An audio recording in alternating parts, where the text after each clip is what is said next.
ठीक है। अब ये कहता है, वेक्टर्स के ऊपर हम कल डिस्कस कर रहे थे। ये चार चार चीजें क्यों बता रहा है। ये कहता है कि एन अरे of number is called vector भी कहते हैं, रैंक वन टेंसर भी कहते हैं, वन डी टेंसर भी कहते हैं। तो ये इसलिए बता रहा है कि जब भी कहीं पे कोई भी ऐसा वर्ड यूज हो तो आपको पता चल जाए कि ये वेक्टर्स के बारे में बात हो रही है, जो कि एरे शेप है। डायमेंशन उसकी वन है, डायमेंशन वन है। यहाँ पे हम इसको एक कोड के थ्रू चेक करेंगे। एक एरे देंगे, उसके बाद एक्स डॉट एक्स में उसको सेव कर रहे हैं हम, और फिर एक्स डॉट एंड करके चेक कर रहे हैं, तो वो बता रहा है कि इसकी डायमेंशन वन है। This vector has five entries, has so called five dimensional vector. अब ये वाली जो इसकी एंट्रीज है, 1 2 3 4 5, इसके जो अंदर की वो है वैल्यूज है, इसको ये कह रहा है फाइव डायमेंशनल वेक्टर्स। अब ये बात थोड़ी सी कंफ्यूजिंग है। Don't confuse a 5D vector with a 5D tensor. 5D vector में और 5D टेंसर में क्या फर्क है। 5D वेक्टर वो होगा जिसके अंदर जो है वो पांच वैल्यूज होंगे, और 5D टेंसर वो होगा जहां पे हम पांच एरेज देंगे। क्लियर है ये बात। थोड़ा सा मुझे बताओ भी जी मैम। कि क्या क्लियर हुआ। बेसिकली टेंसर जो होगा वो मल्टी डायमेंशनल होगा ना, और वेक्टर जो होगा बिल्कुल उसमें बिल्कुल। डायमेंशन नहीं होगी। वेक्टर की अपनी उसके अंदर से डायमेंशंस तो है ना। फाइव डायमेंशंस वेक्टर में इसके ये नंबर्स को कह रहा है कि ये डायमेंशंस है। फाइव डायमेंशनल टेंसर में फाइव एरेज होंगे। हम इसको बार बार करेंगे भी। खालिद को समझ में आ रहा है। जी। खालिद है ना हमारे साथ आज क्लास में। जी जी। काम में। अच्छा, अभी कहते हैं vector has only one axis and has five dimensions. ये वाला जो वेक्टर है हमारे पास एक एक्सिस है और फाइव डायमेंशंस है along its axis, whereas a 5D tensor has five axis। तो फाइव एक्सिस उसी को कहेंगे जब हम हमें यहाँ पांच अलग अलग एरेज दिखेंगे, पांच स्क्वायर ब्रैकेट्स में, जो हम आगे एक्सप्लोर करेंगे। And may have any number of dimension, और उसके अंदर कितनी भी डायमेंशन हो, थ्री भी हो सकती हैं, फोर भी हो सकती हैं, फाइव भी हो सकती हैं, वॉट एवर। लेकिन जब उसको पांच ब्रैकेट्स में हम करेंगे तो क्या होगा, वो 5D टेंसर होगा। And may have any number of dimensions around each axis. Dimensionality can denote either the number of entries along a specific axis। इसको हम जो है इससे भी डिनोट कर सकते हैं कि इसके अंदर कितनी वैल्यूज पड़ी हैं, जितनी इसके अंदर हैं, फाइव है जैसे। As in the case of our 5D vector, जैसे आप ऊपर देख सकते हैं। और the number of axis in a tensor, जो कि आप अगर टेंसर में देखना चाहें तो देख सकते हैं। सच एज 5D टेंसर, जिसकी अभी इन्होंने मिसाल नहीं दी, लेकिन 5D टेंसर की मिसाल आगे देंगे। Which can be confusing at time, जो कि कंफ्यूज हो सकता है एट टाइम पे, कि जब बात हो रही हो तो फाइव इसकी कौन सी डायमेंशनैलिटी की बात हो रही है। अंदर वाली को भी डायमेंशन ही कह रहे हैं, बाहर वाली को भी डायमेंशन ही कह रहे हैं। Which can be confusing at time in the latter case. It is technically more correct to talk about a tensor of rank five. लेकिन जैसे जैसे हम आगे पढ़ेंगे और हमें टेक्निकली चीजें समझ में आने लगेंगी, तो हम रैंक फाइव टेंसर के बारे में चीजें समझते चले जाएंगे। The rank of a tensor being the number of axes. जो रैंक है वो क्या है, वो नंबर ऑफ एक्सेस को बताता है। ये वन रैंक का है तो यहाँ पे ये क्या था, वन एरे था। टू रैंक का होगा तो टू एरेज हो जाएंगे टेक्निकली। अच्छा, अब कहते हैं the rank of axis but the ambiguous rotation 5D tensor is common regard. लेकिन बहरहाल जो एम्बिग्यूटी है एक, कि कौन सी डायमेंशंस की बात हो रही है, एक बार मुझे एक मिनट देना।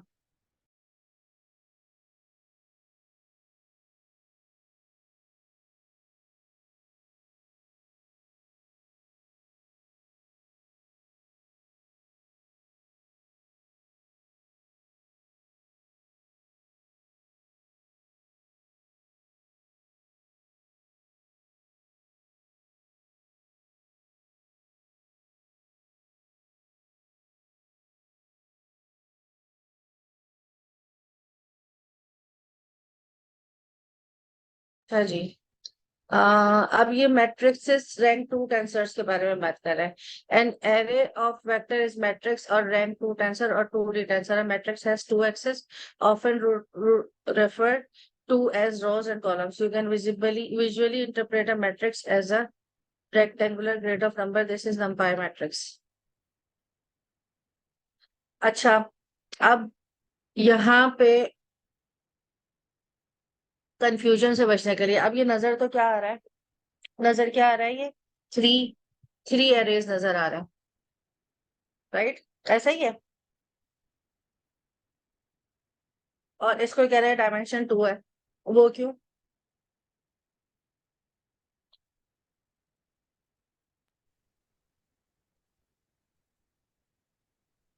इसकी कैसे हो सकती है 2 डायमेंशन? टू डायमेंशन क्यों कह रहा है इसको? यही वाला ना, एक्स वाला, x is equal to NP dot array. एक- हाँ, तुम लोगों को मेरी स्क्रीन शो हो रही है ना? आपकी स्क्रीन शो हो रही है।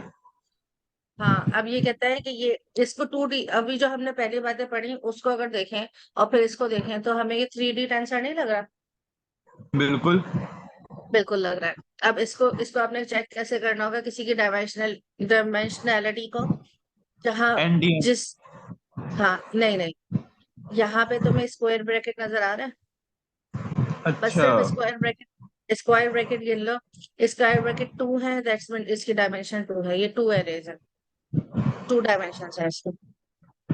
सही सही। ये थोड़ा कंफ्यूजिंग होगा, और जैसे जैसे कंफ्यूजिंग होता जाएगा फिर ये थोड़ा और कंफ्यूज होकर फिर ये नॉर्मल उस पे आना शुरू होगा कि जैसे अंडरस्टैंडिंग बढ़ेगी ना, पूरा जो डीप लर्निंग है वो ऐसा ही है।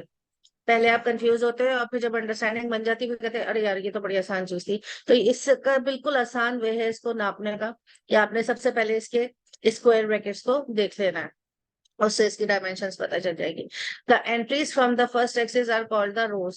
जो पहली एक्सिस है वो कहलाती है rows. Two and the entries from the second axis are the columns. The previous example 578 to 3400 is the first row of axis and 567 is the first column.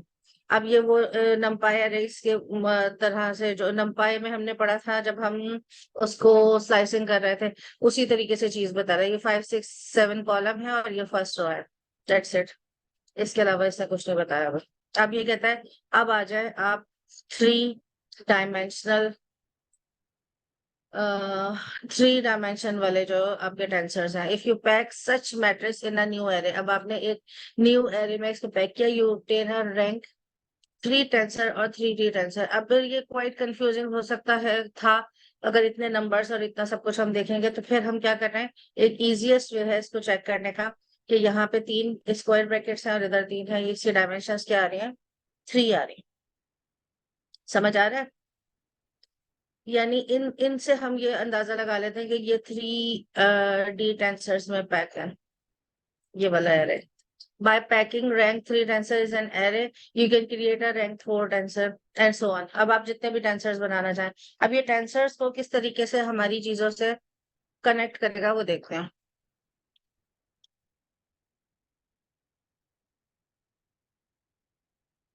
In deep learning, you will generally manipulate tensor with rank 0 to 4. हम ज्यादातर 0 to 4 को manipulate करते हैं, although you may go up to 5 if you process video data. लेकिन जब हम processing पे जाते हैं वीडियो डेटा के, तो हमारे पास 5 डायमेंशंस होती हैं। अगर तुम लोगों ने किसी में से किसी ने आर्ट वर्क किया हो या तुम लोग मूवीज वगैरह तो देखते हो, तो तुम लोग क्या कहते हो, ये 4D मूवी है, ये 3D मूवी है, ये 5D मूवीज देखी है किसी ने? नहीं। उससे अच्छा नहीं देखी, उससे जरा कनेक्ट करो। सोचो कि 3D मूवी कहाँ तक आ गई, 3D पिक्चर्स तक आ गई, 4D आई थिंक मूविंग हो जाता है, वाइब्रेशन। जी। और 5D जो है वीडियो डेटा हो जाता है। लेकिन जब हम उसको एक्सपीरियंस कर रहे होते हैं, जैसे हमने कोई अपने पता नहीं बायनोकुलर्स को उसको क्या कहते हैं, जिसको लगा के आप उसको देख भी रहे होते हैं और फील कर रहे होते हैं कि जैसे आप कहीं और हैं, और वो पूरी मूवी आपकी जो है वो 3D में चल रही होती है। तो एक सिनेमा था, पता नहीं अब है या नहीं है, उसमें बकायदा जो है ना आपकी सीट के ऊपर पानी भी आ रहा है, सारी डायमेंशंस दिखा रहे हैं आपको फील, मतलब जो सेंसेस के साथ डायमेंशंस होती है ना, वो सारी डायमेंशंस देख रहे हैं, देख के तो आपको फील हो रहा है कि जैसे आप उसके अंदर है, उस जगह के अंदर है। और फिर वो उसके ऊपर पानी पड़ता है तो आपको लगेगा आपके ऊपर पानी पड़ा है, अगर वहां चूहे निकल के आ रहे हैं तो आपके ऊपर चूहे आ रहे हैं, आपको फील होगा वो हवा से प्रेशर क्रिएट करता है। इसके बारे में काफी डिटेल से इस चैप्टर में बताया है टेंसर, क्योंकि टेंसर्स के ऊपर ही हमारे सारे ऑपरेशंस होते हैं, तो हमें समझना जरूरी है। A tensor is defined by 3 key attributes. Number of axes, rank, जो हमने अभी रैंक्स पढ़े, 1D टेंसर, 2D टेंसर।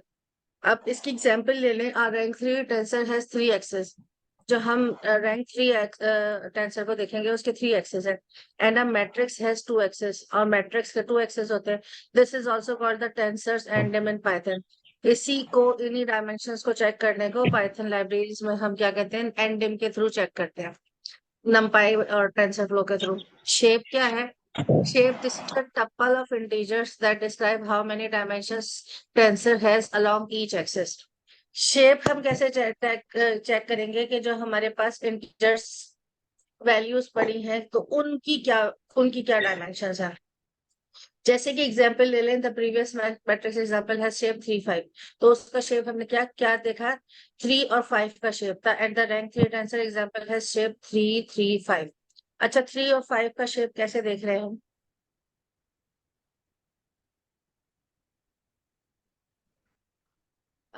ये वाले 3D टेंसर में देखो, 1 2 3। दूसरा वाला टेंसर भी 3। एक तो ऐसे हम गिन लेते हैं, इसको कैसे बताएं?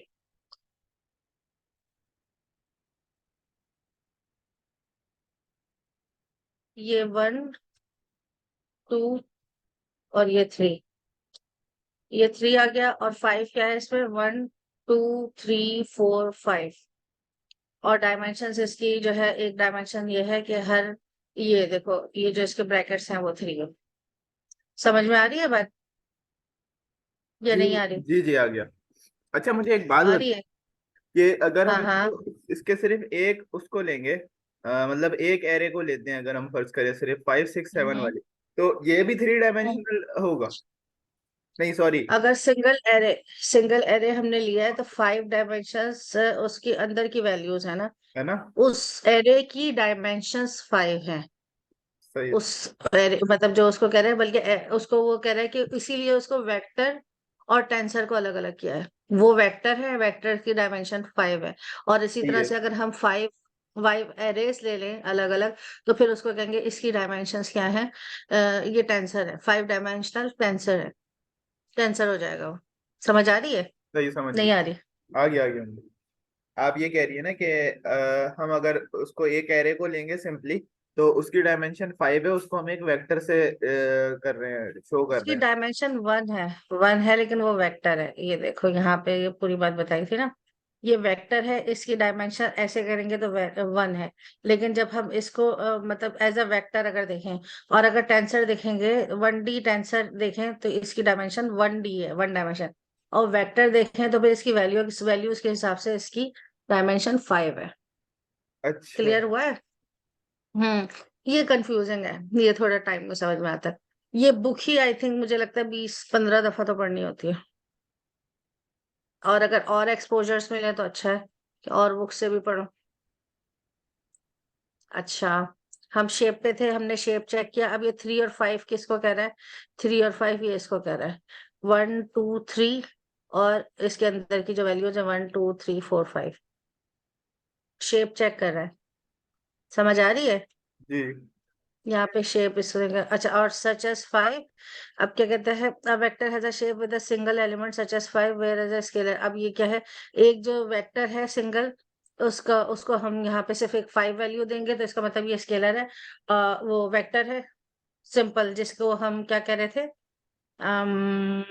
1D वेक्टर कह रहे थे, 0D वेक्टर कह रहे थे। अबे यार, मैं भी कंफ्यूज हो गई, रुक जाओ।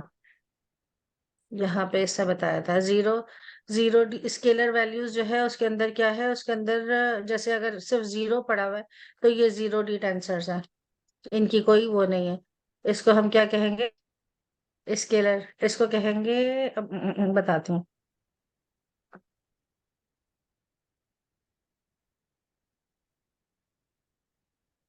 इसमें अगर एक वैल्यू है तो इसको हम कहेंगे वेक्टर, अगर इसका शेप ये है, और अगर इसमें एक भी वैल्यू नहीं है, एम्प्टी है, तो इसको स्केलर कहेंगे। ठीक है।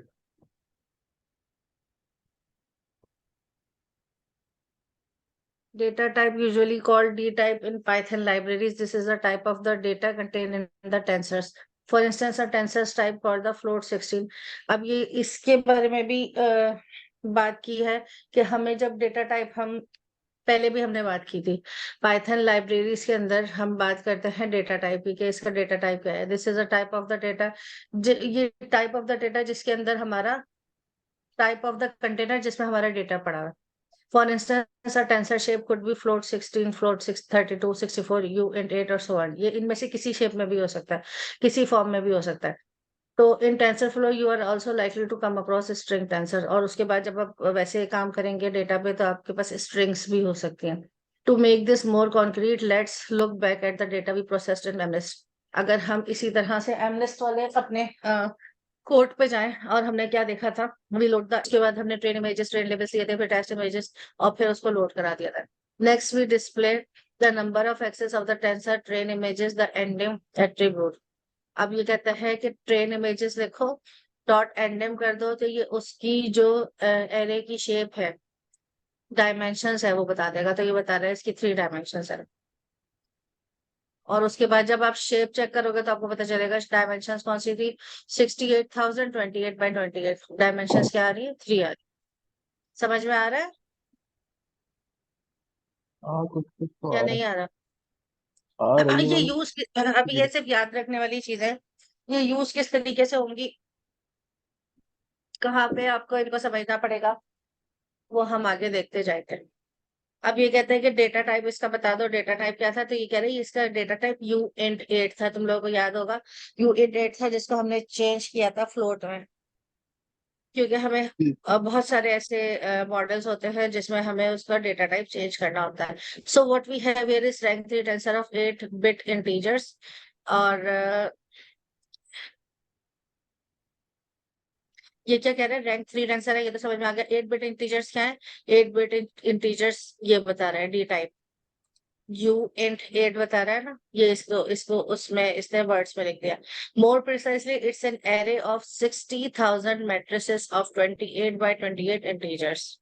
अगर हम इसको ज्यादा क्लियरली देखें तो हमारे पास जो डेटा है उसमें 60,000 हमारे पास मैट्रिक्स बने हैं, और 28 by 28 इंटीजर्स की फॉर्म में। Each such matrix is a grey scale image. सारे के पास क्या है, ब्लैक एंड व्हाइट इमेज है, जिसको हम यहाँ की लैंग्वेज में ग्रे स्केल इमेज कहते हैं। ये याद रखना, जो भी ब्लैक एंड व्हाइट पिक्चर्स होती हैं उनको हम ग्रे स्केल इमेज कहते हैं, विद कोफिशिएंट बिटवीन 0 to 255। और जो ग्रे स्केल इमेजेस होते हैं उनकी जो वैल्यूज होती हैं, जिनको हम कोफिशिएंट कहते हैं, जो हम इसके कलर को डिफाइन करती हैं, वो 0 से 255 के बीच में होती है। ये बात समझ में आ रही है? जब हम कलर पे जाएंगे तो ये कोफिशिएंट चेंज हो जाता है। जब हम ब्लैक एंड व्हाइट पे, ग्रे स्केल पे होते हैं, तो ये कोफिशिएंट की वैल्यूज 0 से 255 के बीच में होती है। Let's display the 4 digit in the rank 3 tensor using the matplotlib library. अच्छा, अब हमारे पास, हम वैसे ये जब भी कोई बताएगा काम 0 कर, to 55 का वाली ग्रे स्केल में। ग्रे स्केल इमेजेस के जो कोफिशिएंट होते हैं वो 0 से 255 के बीच में होते हैं। ठीक ये है। सारा जो है व्हाइट और ब्लैक पिक्चर जो है, ब्लैक और व्हाइट है, इसमें डिफरेंट कोफिशिएंट होते हैं। तो ये सारे, अब जैसे ये ब्लैक लाइन आ रही है, इसके कोफिशिएंट चेंज होंगे, जो व्हाइट है उसके चेंज होंगे। That's why we can see picture. अब अगर इसी पिक्चर को हमने मैटप्लॉटलिब लाइब्रेरी में देखना हो, जो कि हम करते ही हैं जब भी हम कोई डेटा ट्रेन करते हैं, उसके बाद हम उसको मैटप्लॉटलिब में पिक्चर को भी देख सकते हैं, और उसकी हम ग्राफ्स वगैरह भी बना सकते हैं। तो हमारे पास ये वाली लाइब्रेरी होती है, Python data visualization library, which comes pre installed in Colab. और ये प्री इंस्टॉल्ड होती है कोलैब में। अगर आप फिगर 22.2 देख लें, द 4th सैंपल, इन्होंने 4th सैंपल प्रिंट कराया और ये 9 आ गया। ये आई मगर इतनी थिंक ये क्यों होती है इनकी पिक्चर्स? क्या, इनकी पिक्चर्स इतनी पिक्सेलेटेड क्यों होती है? इनकी पिक्चर इतनी पिक्सेलेटेड क्यों है, ये क्योंकि मैटप्लॉटलिब से इसने इसको प्रिंट कराया ना। ये एक लाइब्रेरी है जो कि हम ज्यादातर यूज करते हैं प्लॉटिंग के लिए। जैसे इसके नाम से भी है ना, प्लॉट, मैट प्लॉट लिब। लिब का मतलब लाइब्रेरी और प्लॉट, हम प्लॉट करा रहे होते हैं हमारे रिजल्ट्स क्या है। लेकिन जब हमारी ट्रेनिंग कंप्लीट हो जाती है तो रिजल्ट्स ऐसे नहीं होते। आई समझ? ये तो पूरी ग्रिड्स एंड लाइंस में बता रहा है ना, देखो ये आपको हाँ। एक एक सैंपल शो कर रहा है। जैसे हम किसी चीज को बीच में चेक करना चाहे, उसकी सैंपलिंग करना चाहे, तो वो सैंपल की तरह उसको शो कर दे।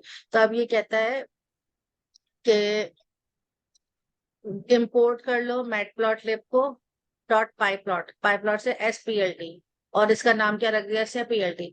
और उसके बाद एक वेरिएबल बना लिया digit is equal to train images 4। अब इसको 4 पे चेक करना है कि क्या पड़ा हुआ है। PLT dot IM show digit C map is equal to PLT dot CM dot binary. ये एक इसकी कमांड है कि ये शो कर दो इस डिजिट पे, और C मैप में शो करो। सी मैप में शो करो कि ये बाइनरी जो ये एक वो है इमेज है, वो कैसे दिख रहा है।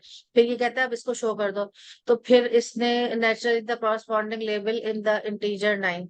अब ये जो लेबल है इसका 4 है, 4 पे पड़ा हुआ क्या है, 9 पड़ा हुआ है। तो ये बता रहा है कि 9 पड़ा हुआ है, और ऊपर इसने पिक्चर शो कर दी है ये। ठीक है। Manipulating tensors in NumPy। in the previous example we selected a specific digit alongside the first axis using the syntax train images I। अगर हम प्रीवियस एग्जांपल देखें तो हमने कोई स्पेसिफिक डिजिट जो हमने वो किया था, सेलेक्ट किया था, हमने क्या किया था, ट्रेन इमेजेस आई किया है। कहाँ पे ट्रेन इमेजेस आई तो नहीं किया।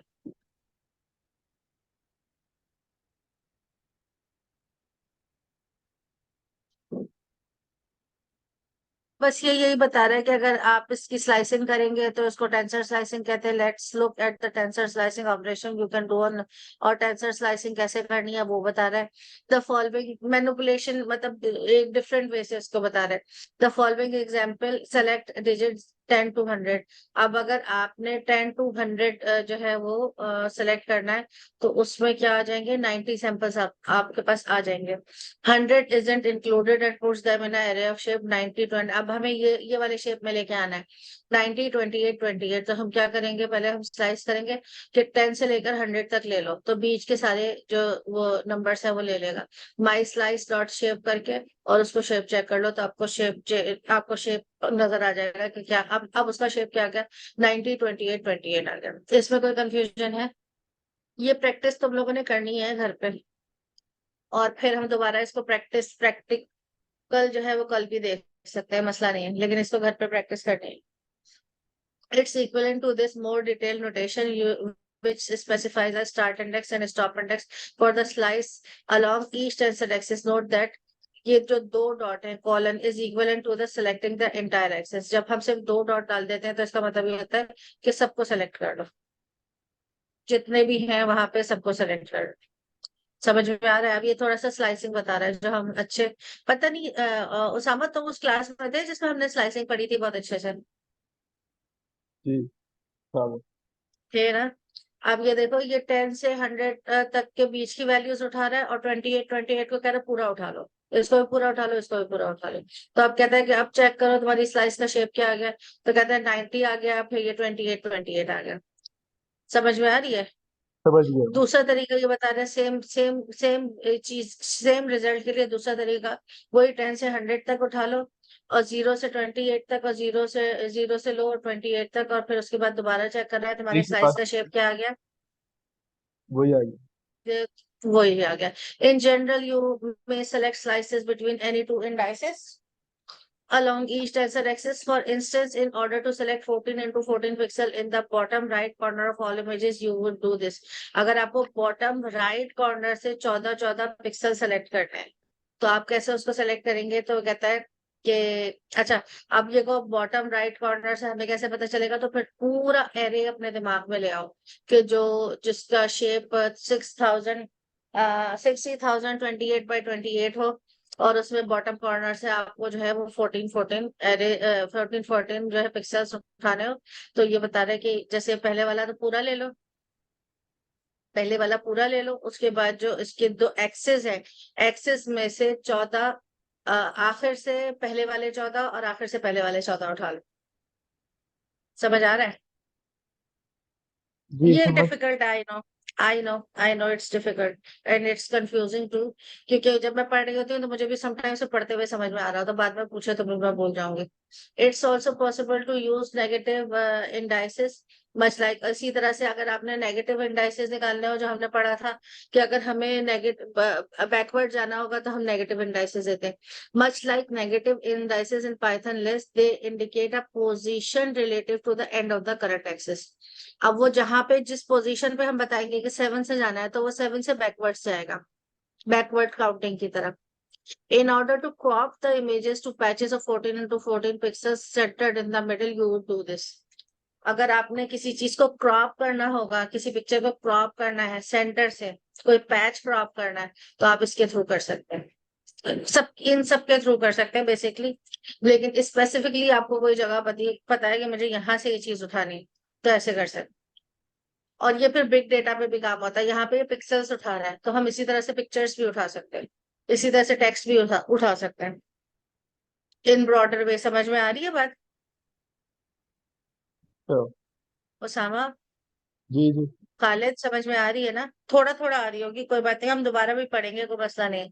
लेकिन थोड़ी थोड़ी भी आए, जहाँ पे कोई क्वेश्चन डेवलप हो तो दिमाग में उसको जरूर पूछा। In general, the first axis zero because indexing start at zero is all data tensor you will come across in deep learning will be the sample axis. Sometimes called the sample dimensions. In the image example, samples are images of digits. अब जो अगर हम zero axis पे देखें तो हमारी indexing जो start होती है वो जीरो से होती है ना। हम हमेशा ये कहते हैं कि 1 से हम नहीं लिखते, हम हमेशा 0 से स्टार्ट करते हैं।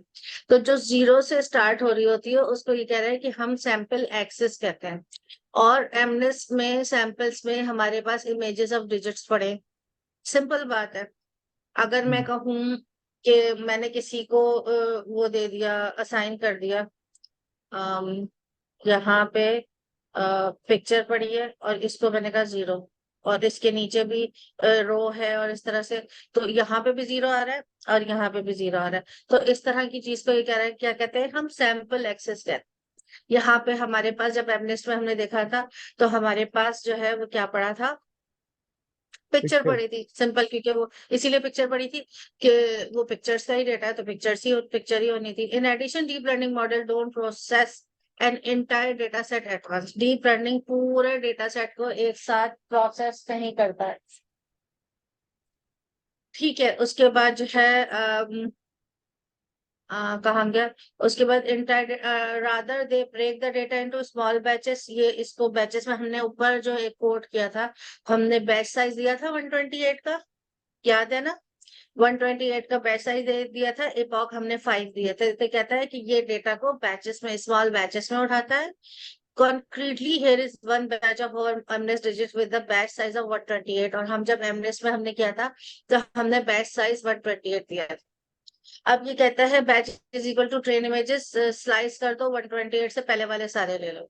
तो एक ही बात है, 128 ले लो या 128 से पहले सारे ले लो, लेकिन ये स्लाइसिंग की प्रैक्टिस करा रहा है। And here is the next batch. और अगर आपने नेक्स्ट बैच करना है तो 128 के बाद 256 के बीच वाली वैल्यूज सारी ले लो प्रोसेस के लिए। समझ में आ रही है? जी सिर्फ ठीक है प्रैक्टिस है। क्यों करते हैं, कहाँ करते हैं, ये हम बाद में देखेंगे। This is all about practice, कि जब तुम बेसिक काम पे जाओ तो तुम लोगों को पता हो कि ये चीज तो हम पहले पढ़ चुके हैं। उस वक्त तुम कंफ्यूज ना हो, उस वक्त के लिए तुम्हें पता हो कि ये चीजें हम देख चुके हैं। And the nth batch n is equal to 3, batch is equal to train images, nth batch, changing of batch n plus 1 when considering such a batch tensor, the first x0 is called the batch axis or batch dimension. This is term you will frequently encounter then when using keras and other deep learning model. जब आप batch tensor को consider करते हैं तो उसकी भी first axis 0 होती है। जब भी हम गिनना शुरू करेंगे कंप्यूटर की इसकी लैंग्वेज में तो हम 0 से ही गिनेंगे। तो उसको कह रहे हैं कि फर्स्ट जो उसकी एक्सिस होती है वो 0 होती है, तो उसको हम कहते हैं ये बैच की एक्सिस है। और ये बैच की डायमेंशन है, जैसे हमने टेंसर की डायमेंशन पढ़ी। This is term you will frequently, और ये वाली वो टर्म्स हैं जो आप फ्रीक्वेंटली सुनेंगे जब आप कह रहा है कि किसी डीप लर्निंग मॉडल, किसी डीप लर्निंग की लाइब्रेरी के बारे में बात करेंगे। अब यहाँ पे तुम लोग कनेक्ट कर पाओगे। हम असल फीचर के ऊपर आ रहे हैं। रियल वर्ल्ड जब भी कोई बात होगी ना, और उसके बाद उसको कनेक्ट करेगा रियल वर्ल्ड से, तो तुम्हें पता चलेगा कि ये इसका ताल्लुक इससे कैसे है। अभी हमने इतना वेक्टर टेंसर्स जो पढ़ा है, तो उसमें किस तरीके से हमारे ये वेक्टर टेंसर्स जो है